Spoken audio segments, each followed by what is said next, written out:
Hello everyone.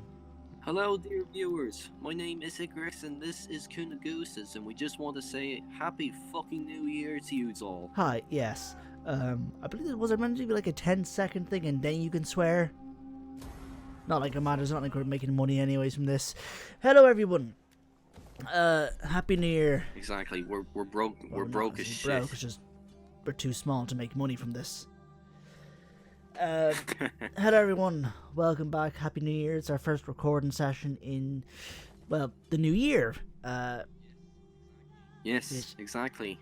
Bright new horizons. January 19th, so and our last recording session was what, like, I think, in November, I think. Our last video, oh god, we haven't uploaded in months as of this recording.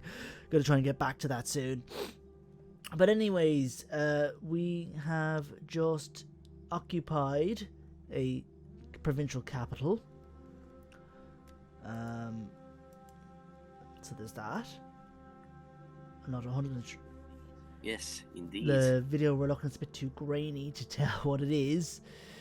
So not like it matters. Okay, it's Parsa. That's what it is.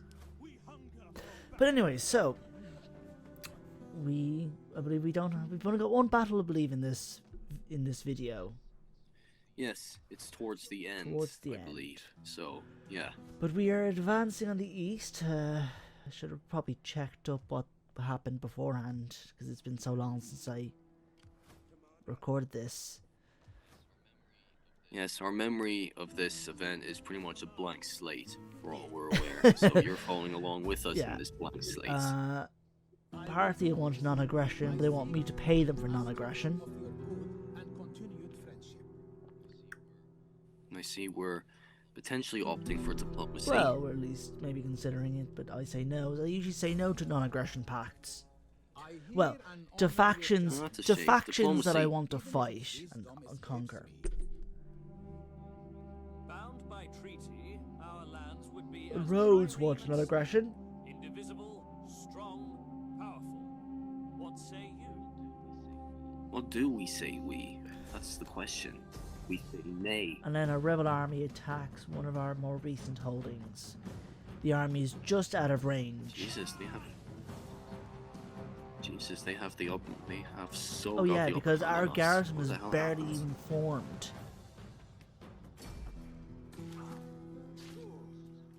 Well, that's just unacceptable. They're in for a good beating, aren't they? I'll have to take it back. Look, we have an army just outside. They just were not in range. Or maybe we should get them in range. And look, our hidden agent is exposed yet again. Fan-fucking-tastic. Well, it's a hidden agent, not necessarily our hidden agent.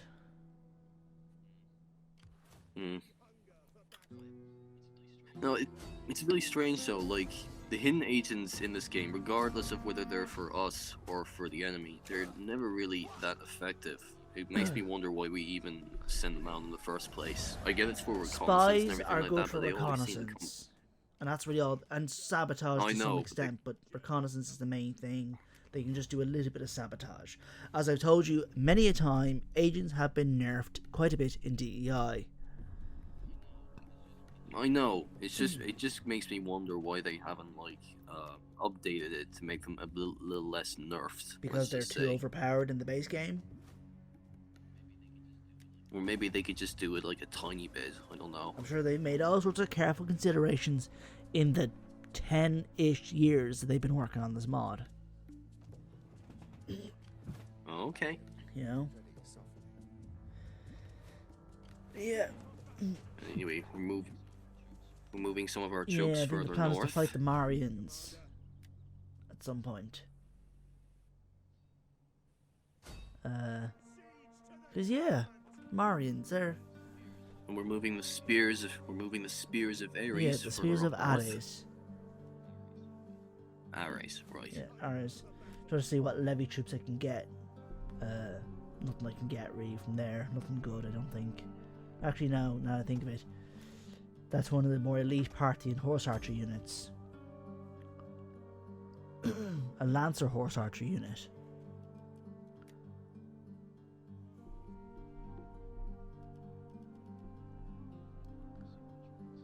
see, we're trying to allow Yeah, more so I got rid of our recruits in. Suissapor and replaced them with mercenary Parthian cataphracts.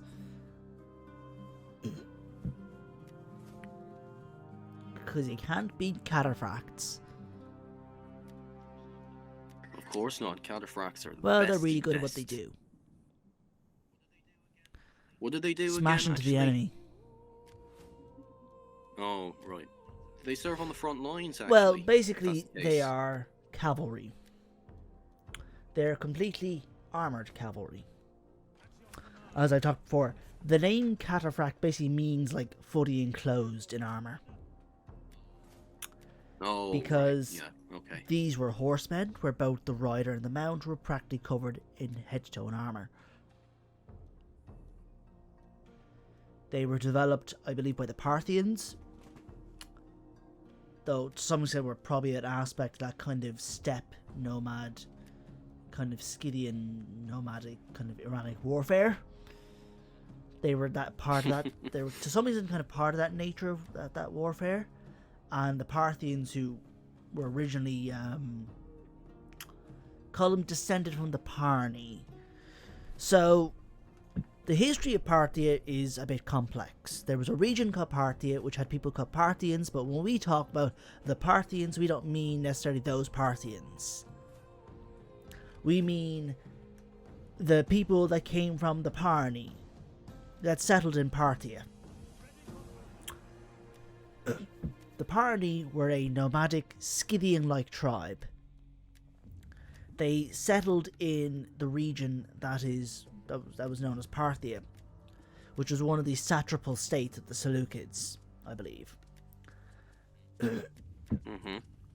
And they kind of intermingled with that and took a lot of Greek influences and became a fairly formidable local power that was quite tricky to deal with. Perhaps, and I Especially ask with all their due respect, heavy use of horse archers. They were quite skilled with their horse archers, and they had cataphracts as their other kind of contingent to cavalry. And they proved quite deadly. Eventually, I think they were somewhat humbled by Antiochus III of the Seleucids. At least he went on an Anabas's expedition to the east. I think he did, I believe, weaken the Parthians somewhat. For a time at least, and through his excursions with the Parthians, he developed his own regiment of cataphracts. So it's believed that these were Greek cataphracts. And we have, because ancient sources are describing cataphracts being in the Seleucid army. And I think in part the fact that they don't seem to just designate them in any specific ethnic label suggests they were probably Greek. And we have some physical bits of evidence to suggest very Hellenized looking cataphracts.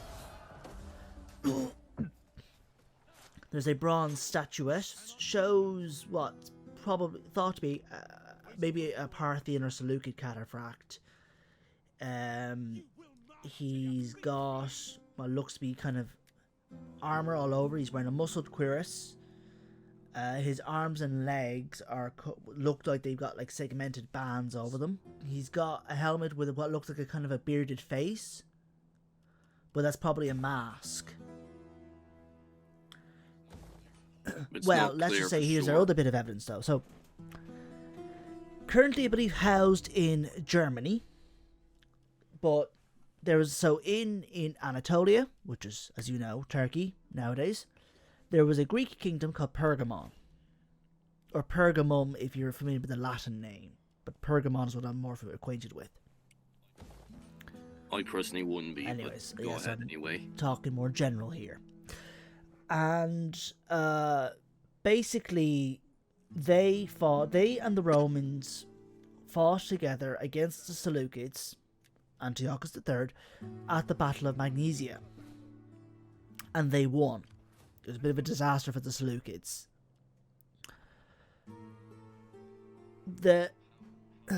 How disastrous did it become exactly? It's been a while since I've read up anything about what happened at Magnesia, but I think just the way the Seleucids deployed their forces went a bit awry, and They tried to use their chariots to break and mess with the enemy formation, but they backfired because they, I think the Romans threw their javelins and that just messed up the chariots, and then their elephants just did not do well in trying to attack. Really? Because I thought their chariots were supposed to be top-notch, actually. This is the whole thing. As I probably said before, scythed chariots so in the game here, they're pretty damn good at what they do. Smashing in, breaking up enemy formations, albeit they're kind of fragile. Historically, historically, it's debated, as far as I understand, how effective they were. They could be... Is there no pure record? Well, we don't have that many accounts of scythe chariots in action. I think there are accounts of it, but not a lot. In the case of the Seleucids, like, try to think. So I think they're attested early on, like in the days of Seleucus I, some of his battles, and then the next we hear them, it's all the way at the start of Antiochus III's reign. And you're talking about at least a century or two gap. Probably about a century and a half. Because I'm not going to say I really know the Seleucid family tree all this well. It's been a while. Maybe I could see if I could pull out one of my Seleucid books, maybe, but it's too far away at the moment. But Seleucus I, then his son Antiochus I, then I think we've Antiochus II. After that, there's a few kings. I think like a Seleucus II. I think Antiochus Hierax. You go down a couple of kings, and then you've Antiochus III. I suppose Antiochus III is reigning from late 3rd century to probably the early 2nd century BCE. So, yeah.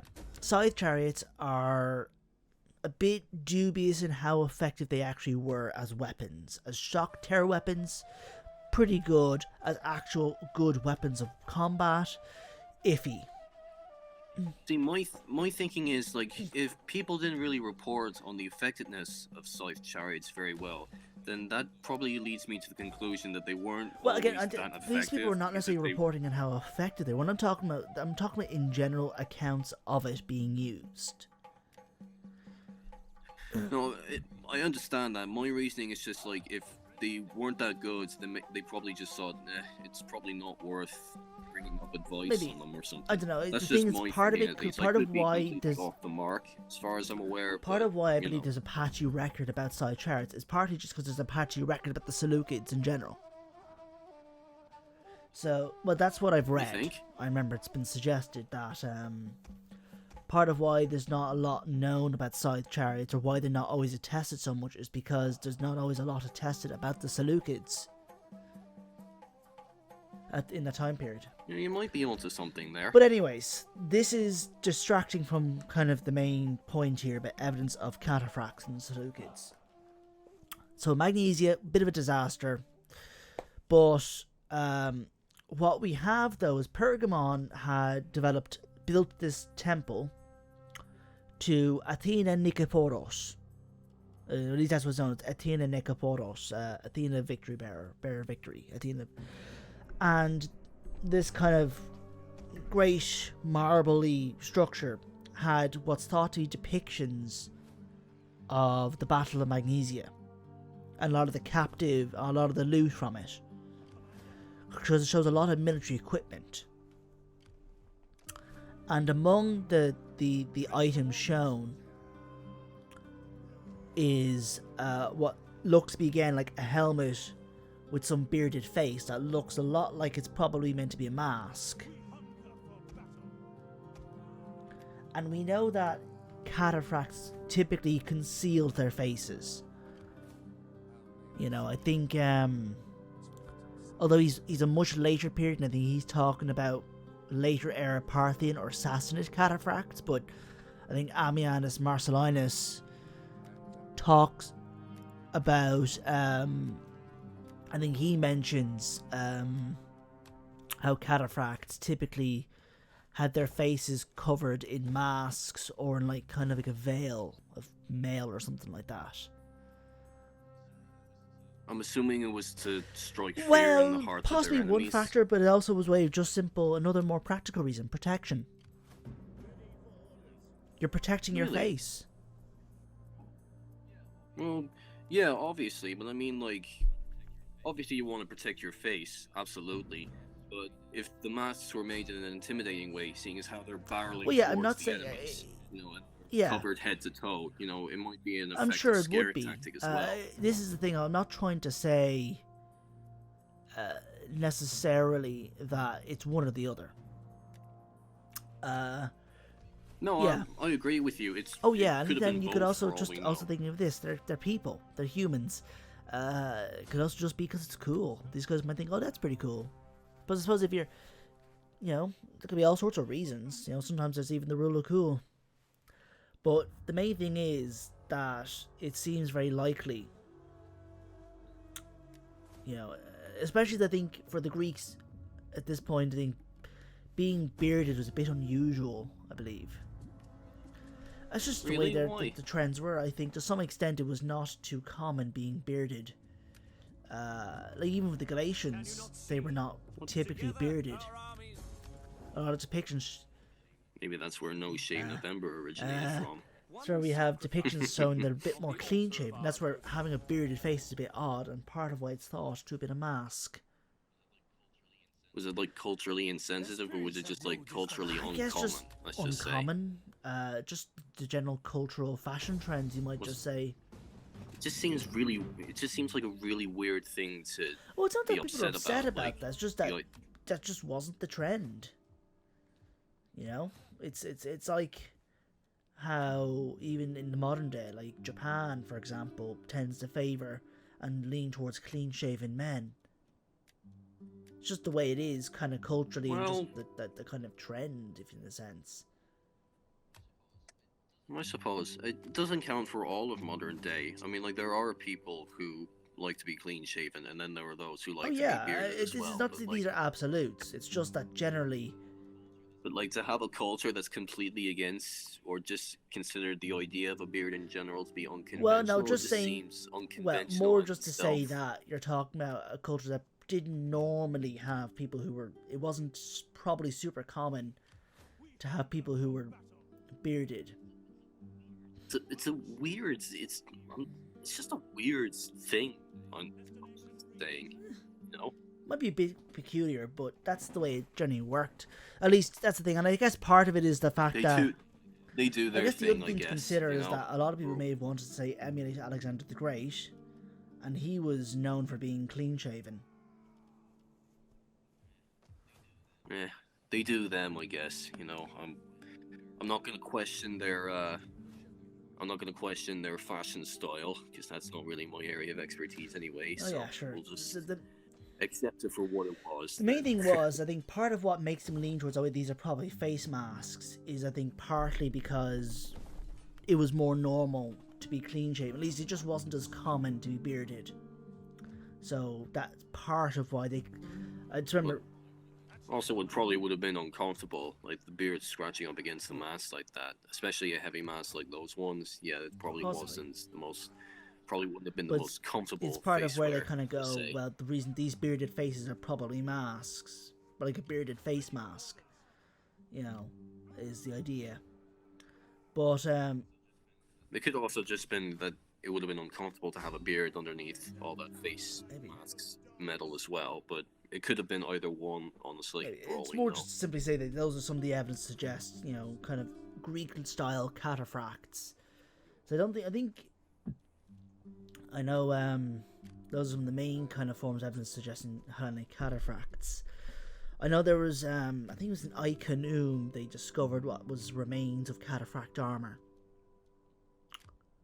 And that was probably a Greco-Bactria. I think Iconium is meant to be one of the main archaeological sites for Greco-Bactria. As far as I understand. Because Greco-Bactria was, they were originally part of the Seleucid domain, you might say, but they broke off.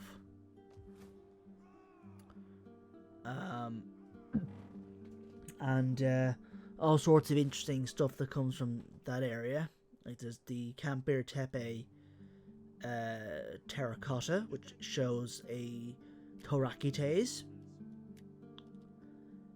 So an individual equipped with some kind of short leaf-bladed sword, got what looks maybe sort of conical helmet, a Thoreo shield. He's wearing some kind of cuirass. It looks kind of plain, but the sources I read kind of lean toward it being like a muscled cuirass. And the muscled cuirass was a very Greek type of armor.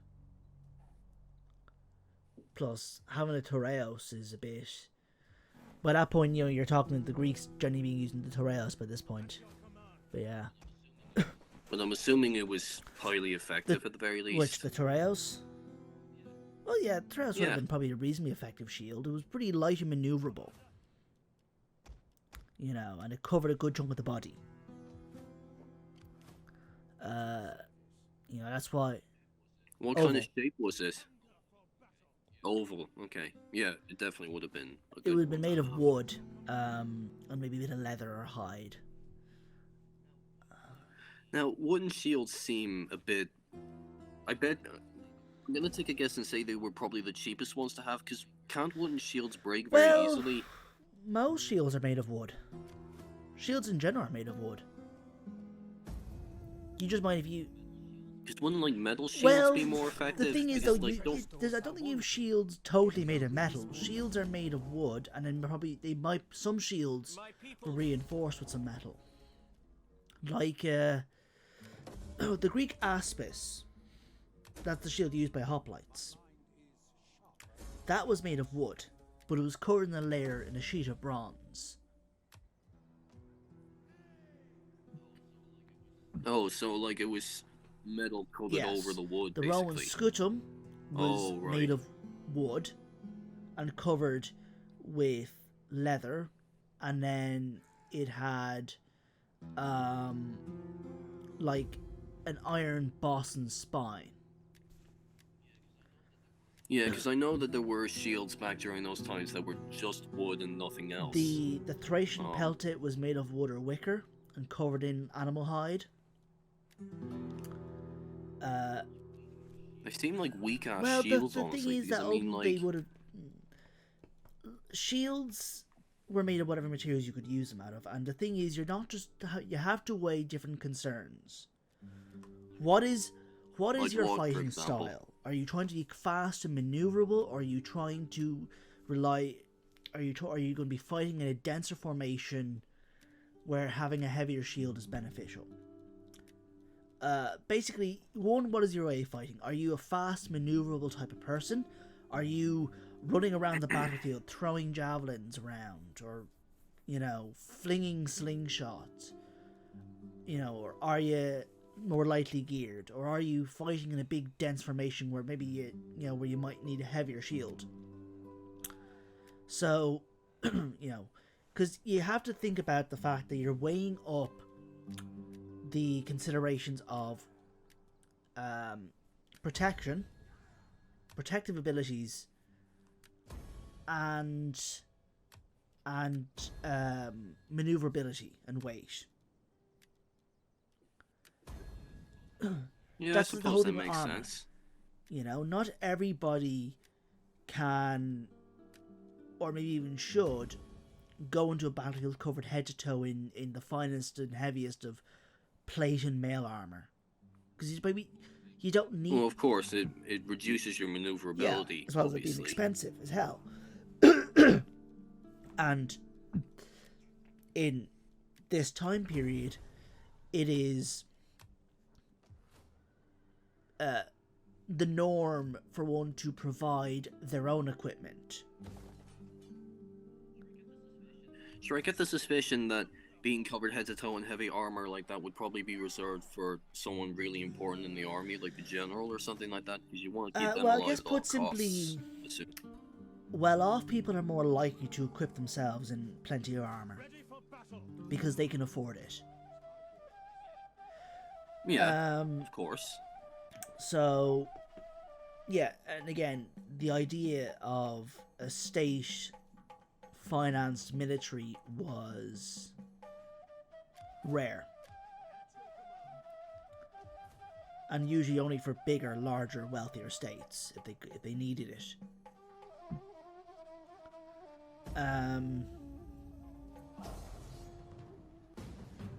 So if Armenia attacking one of our settlements.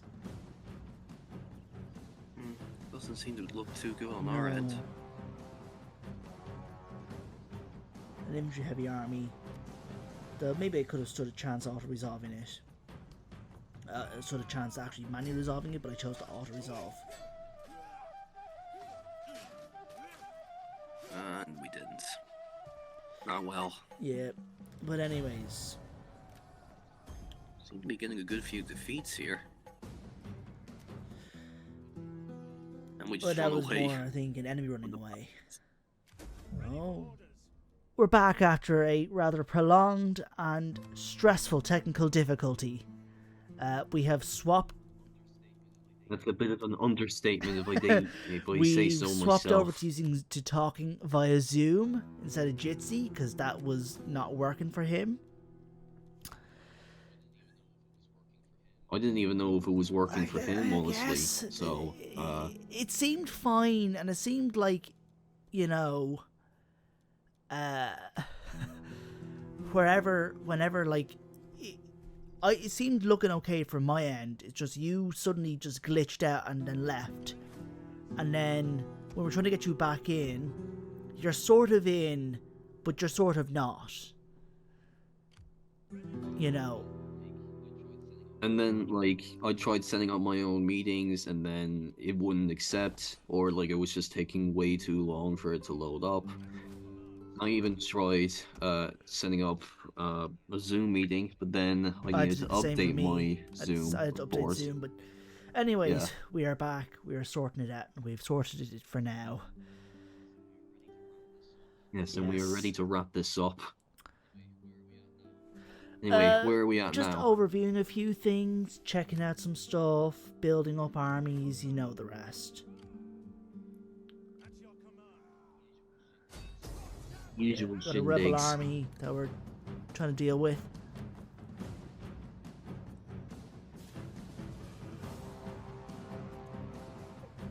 A full stack see rebel where- army. Debating whether or not to commit to this battle, and Yep. it looks like we do. A random we rebel fighting army against? with mostly archers and some pretty basic spearmen. Nothing special. Ah, Auto resolve would have been probably a lot handier, but I just wanted to fight it out. we wanted to actually commit to Yeah. a battle this time around. So we're deploying our pikes up with our archers behind, our mixture of Syrian and Cretan archers. It's our Terreo spears. Terreo swords. Galatians. It's our Gallo-Thracian cavalry. It's our Hippes, I think. It's probably the Tyroi? I always struggle to tell the Tyroi from the Agama. Just not the What's Muslim. I that? think that's the Agama. So I think that's the Tyroi.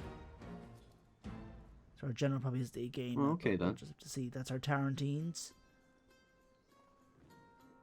We've got our elephants. Which kind of Sy- elements? African Asian or elephant, Indian Syrian. again? Yeah. Asian, right. I don't think I ever learned the difference between Asian African elephants elephants. and the other ones, actually. Well, one of the key ways to Yeah. discern Asian elephants and African elephants would be the ears. Asian elephants have smaller ears. Yeah? Yes. They have smaller ears. Okay. Yeah, That that's guy has an no arms. issue Did you with see the that? models. It's been a problem for various units with the Hellenic HD. They're missing have a- arms. Well, this army is very inclusive if they allow armed that dude's gonna be an soldiers to join archer. their ranks. Yeah. That's meant to be an archer. Well, he must have some very unique skills in order to use archery without his Yeah. arms, but whatever. But also regarding the difference, the African, I think, bush elephant is probably the biggest of the elephants around today. And then I think the African forest elephant is quite a bit smaller. Asian elephants are smaller than the bush elephant, but larger than the forest elephant. Holy, And okay. um, So I'm assuming they're a It's little bit just more that maneuverable because of their small size. but in regards to antiquity and war elephants, the Asian elephants were the biggest elephants used. Okay. The African elephants used were the smaller kind of forest elephant, or maybe some other subspecies that's extinct now. So they were kind of smaller elephants. So the Asian elephants were the bigger ones used in war. And I think in a battle, the Asian ones would have been triumphant. I think they're maybe a bit more aggressive. If my memory is correct, I think the Asians are more aggressive because at the Battle of Raphia, Ptolemy and Antiochus. Ptolemy the Sixth and Antiochus the Third, I think it was, battled it out, and their elephants fought each other. Ptolemy's African elephants, Seleucus' Asian elephant, Antiochus' Asian elephants, for fuck's sake. And I think Antiochus' elephants won the fight between the elephants. Huh? Yeah. But, yeah. So, yeah. I'm trying to remember what we were exactly talking about the last time. Do you remember what we left off at? Yeah. It's so long now, honestly. No, we were talking about Like a cataphracts and technical difficulty. we were talking about Of course, cataphracts, let's and we were say. talking about shields. Yeah. We were talking about the difference between like wooden shields and the ones Yeah, that were basically coated in most metal. shields are made of some sort of wood. And they may have had some sort of metal. The Torreos was generally made of wood, but had like an iron spine. And probably also a boss in the center. The Roman scutum was made of wood with leather and then had an iron spine and boss. Or at least a boss. I think it depended on the time period. Because the scutum went through quite a few changes.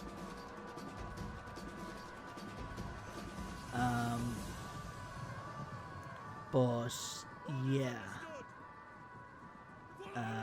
But for the most part, what your tactical function is kind of determines what shield you're going to use, as well as what you can afford. Hoplites, because I they're fighting suppose. in more dense formations and stuff, would have made use of the heavier aspis, but when you move into Torreoporoi, their job is to be more maneuverable, skirmishing infantry, so having a more maneuverable shield that wasn't probably as heavy would have been more beneficial. That's what the advantage of the Torreos. But I suppose not even so much the weight, but even the way you hold the shield. The aspis was basically strapped to the arm.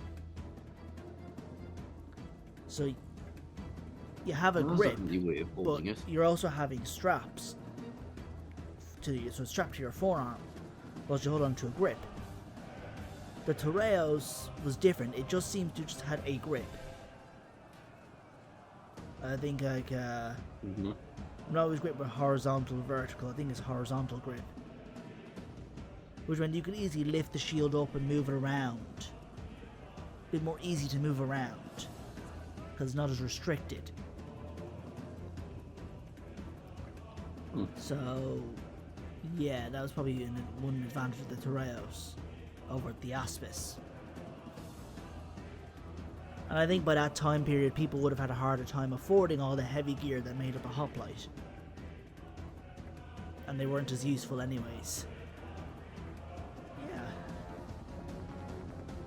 We are... so yeah, at this stage we're just cleaning up the enemies. Yeah, we're making short work with them. What do you say? It was a cheap, kind of weak rebel army. So I think our general's bodyguard has the Tyroi. Oh. When we get to the thorax reforms, it'll be a lot easier to tell apart the Hittire from the Igema. Is it Yeah, like because the the visual Igema are basically upgrades? cataphracts. They basically turn into a makes unit of sense. cataphracts. With the Nisaean horse, which gives them quite nifty bonuses to their mass. But, yeah. So I think that's it now. Should probably... Oh. Thanks for watching.